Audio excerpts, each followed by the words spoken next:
concept in macroeconomics. Money demand and specifically, why it falls when nominal interest rates rise, plus how income fits into the picture. We'll also look at a real-world example to make this concrete. First, let's define what we mean by money demand. When economists talk about real money demand, we're referring to how much purchasing power people and firms want to hold in liquid form, like cash or easy-to-access bank deposits. It's not about how much money they earn, but how much they choose to keep on hand for daily transactions, like buying groceries or paying utility bills and unexpected needs, such as a last-minute car repair. Now, why does this demand fall when the nominal interest rate, let's call it I, goes up? Think of it this way. Holding money has an opportunity cost. Let's say you keep $1,000 in your checking account, which usually pays little to no interest. By doing that, you're giving up the interest you could earn if you put that $1,000 in a bond, a high-yield savings account, or another asset that generates interest. If the nominal interest rate rises, say from 2% to 5%, that opportunity cost jumps significantly. All of a sudden, keeping extra cash in your checking account feels a lot less worth it. So, people and firms start cutting back on their real money holdings.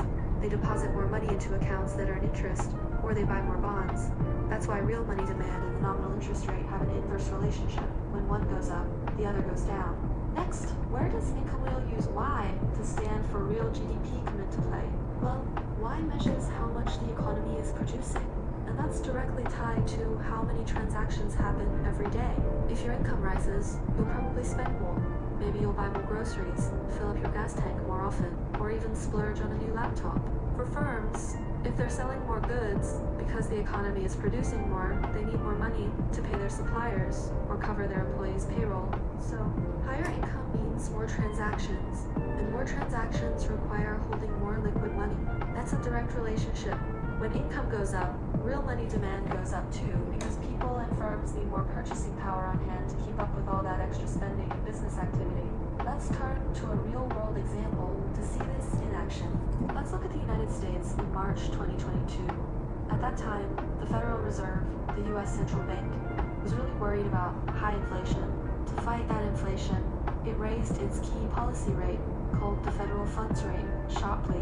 Before March 2022, that rate had been near 0% since 2020. After the hike, it jumped to a range of 0.25% to 0.5%. Now, what about output, or income? In the first quarter of 2022, US real GDP barely changed. It actually fell by a tiny 0.1%. That's such a small drop that it's negligible for our conversation here.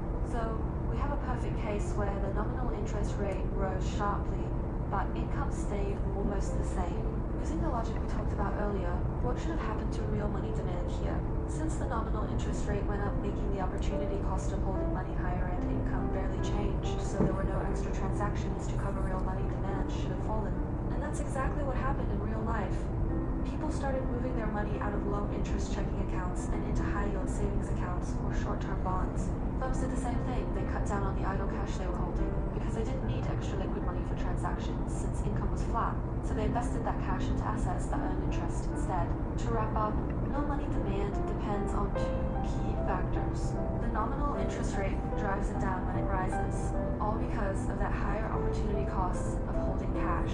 Income drives it up when it rises, because more income means more transactions, which need more liquid money.